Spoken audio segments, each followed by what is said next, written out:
with the Syracuse women's lacrosse team. Adam Shea at the Faceoff X for the Statesman. For the Orange, it's Jacob Phaup. And it's a violation immediately on Shea. False start. Syracuse with the first. Drawing first blood and getting that first one on the board. Hobart up 1-0. Simus from Delano.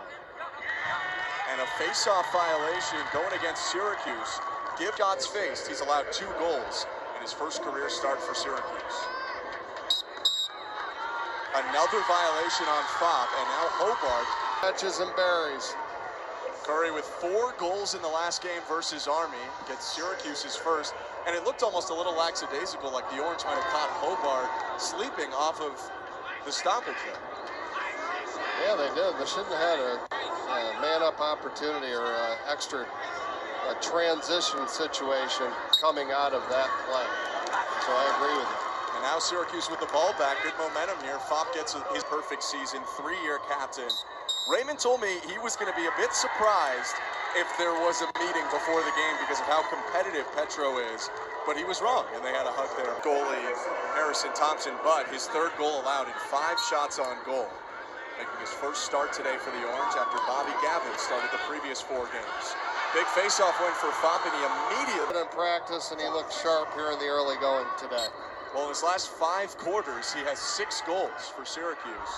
3-3 game, the Orange lose the face-off, and a chance to pick up the ball right here, and a nice ground ball scoop. Sure, he makes that pass last year because he's got a shorty on him and he wants to work towards the net, but his vision now is much improved. Yeah, he's definitely a much improved lacrosse player, a little bit more well-rounded. Started out, 3 years playing up at the midfield, and now being down at a coach at James DeWitt. Does an unbelievable job with that program, and he's sent a lot of kids out of his program to go on and play at the next level. A handful of players in this game as Syracuse picks up the win thanks to Brett Kennedy's ground ball. Like I talked about, really proud of this kid coming out of Portland, Oregon, and his development as a lacrosse player.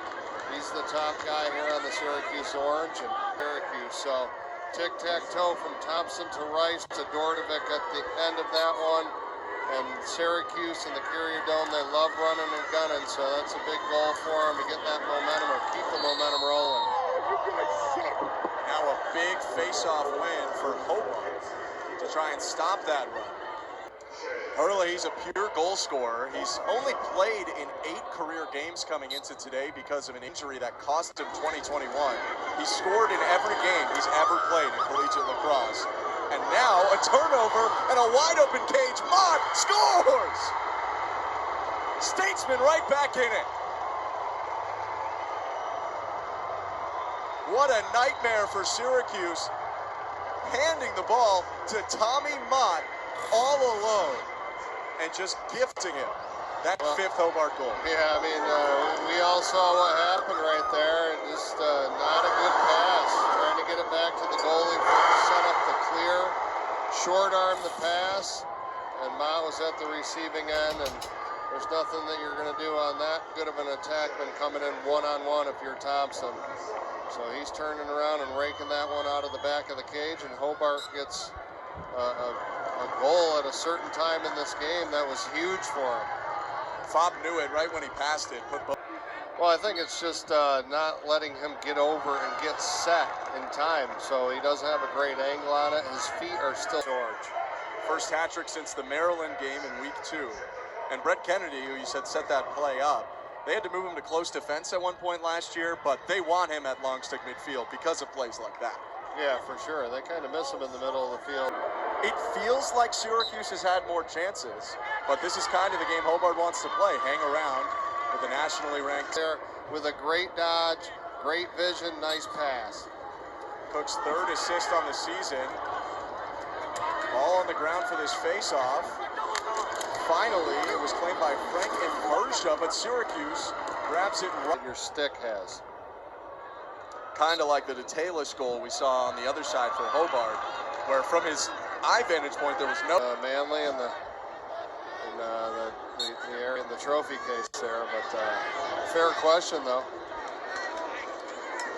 36th Krause Simmons trophy, and I guess it's more important to win the trophy than the physical trophy. It's the idea of the win, and Syracuse has done that a number of times. 2013 and 2006, the only 21st century wins for Hobart in this series.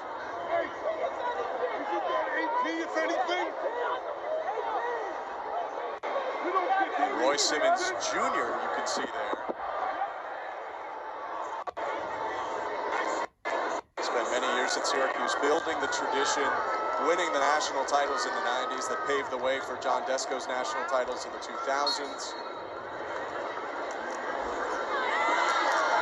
Just a Syracuse lacrosse legend. Lots of legends in the Dome today. Play Phaup was a little rocky to start. A couple penalties, procedure penalties by jumping the gun, but he seems to have figured out the timing now, and he's won a lot in a row. False start against Adam Shea of Hobart, so another win for Phaup. Angle, but apparently he didn't need it because he still found its way home to the back of the net and a big-time shot. And a big-time win for Phaup. Syracuse back on offense. Dordovic got a couple big ones today from real in tight on the cage, so he doesn't give Thompson very much time, but Syracuse, their slide package, their defensemen got to have a head on the swivel and understand where their guy is at all times. And right there was a little lapse on the defensive end. Kakamo got stuck on the run. So a huge goal, great shot, good placement, big time goal. Hobart ball again. They've already scored 2 in 30 seconds.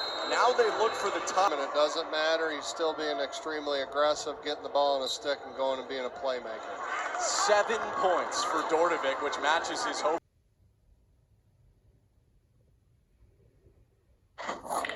Syracuse leading Hobart, and a big reason why Jacob Phaup is leading at the Faceoff X right now, 17 to 25.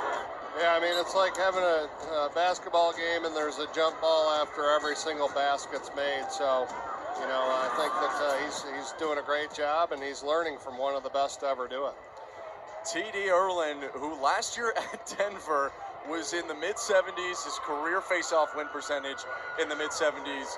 When you have a guy like that on your team, how much of an advantage do you feel over your opponents in the fact you can make more runs? Yeah, I think that it's, you know, anytime you look at your staff and they've played in the big games and won at every level and things like that, I think it's a huge advantage. Big hit taken by Rosa, at Max Rosa, but he got the ball back. And he's emerging from the pile. Look at that. What a pass from Rosa. Dordovic streaking in, flag down. Siebold scores!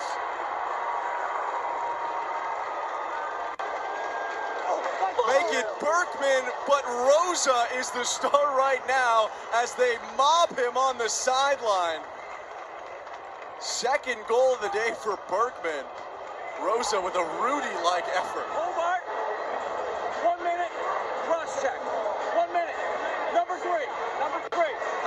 Add insult to injury there with Dixon going off for a minute, but Rosa with a crazy play. Yeah, I mean, this is just playing with extreme heart right here, and this really gets this Carrier Dome and his own sideline rocking in these situations. I mean, battling for the loose ball, took one up underneath the chin, was still able to get it to Dordovic, and then they come in a little fast there as the recipient of the nice pass from Siebold, and he's able to bury the biscuit. Well, we thought a Rosa might factor into this game, and by a Rosa, I mean that there's two. Max is playing defensive midfield for Syracuse, and Alex is playing attackman for Hobart in his freshman season. Now a hold up and a foul against Syracuse, and their 13 in purple is the younger brother, Alex Rosa, who just watched his big... Because Hobart, in the one-on-one matchups, they don't currently have a great answer for Dordovic or Curry. Curry going so fast, he bowled over Dan Ryan, the long stick midfielder for Hobart there. Hobart with 26 all-time wins against Syracuse. That's coming in 106 previous matchups. Ground ball won by Syracuse in Alexia. Back to Murphy, who loses it. He's in trouble with Madonna on him. Shoved down to the ground from behind. Syracuse wants a cross-check, I think. He shoved it. Flow that they got going on. There's good picks happening. So whether it's the man up or the 6-on-6, I'm really liking it. One thing I'd like to see is a couple more players initiating the offense rather than Dordovic and Curry just become because you become a little bit predictable in those situations. But Stepping up now is when you were a senior, you were thrust into a role to be a leader of a team. What's that like? Is it pressure? Is it excitement? A mix? no, it's excitement. I mean, my senior year was a little bit different in the fact that we had 12 seniors on teams here tonight. The way that they're shooting the ball, they're really making the goaltenders work, and a lot of the times it's getting to the back of the cage because there's such a high volume in the pace, and plus the placement of it's excellent. Safe play And right there is the recipient of a great pass by Kennedy, who bangs one to the back of the net. He's starting to shoot the ball pretty good. Oh yeah, Alexo with goals. Figures out where it's going to go. He dimes up his shooters with perfectly placed passes so they can catch and shoot the ball right away. Ryan Archer, the son of Jamie Owens. That should be a ton of fun. Yeah, it's going to be a great game for sure. I think that those are a couple of very evenly matched teams at this point in the season right now. Metro's return to Homewood Field should make for a pretty interesting matchup with a lot of excitement, and I'm sure they're expecting a big crowd for the game as well. With a perfectly placed shot. 5 points for Mott today. Hobart lucky to have him given the ups and downs of his lacrosse recruiting career. He actually committed to Lafayette as they discussed the violation. It's a false start on Hobart. They pointed in the wrong direction. They said it was a false start on Syracuse initially, so Syracuse gets the ball. But back to two. Give them an opportunity to win this game, and now anything can happen. This faceoff could decide it. Can opener from Phaup. Can he reach onto it, or does Adam Shea have it for Hobart? Shea can't get it, still on the ground. It's popped up into Avilas' stick. The Orange have the ball with 20 seconds to go, up one. Direction from the sideline there, and he just canned it to the back of the net for an easy one. Now I will say Hobart did score 2 goals in 11 seconds earlier in this game. However, that should be enough to do it. Faceoff win for Phaup. Flicks it down the field, even if it goes out. 4 seconds remain.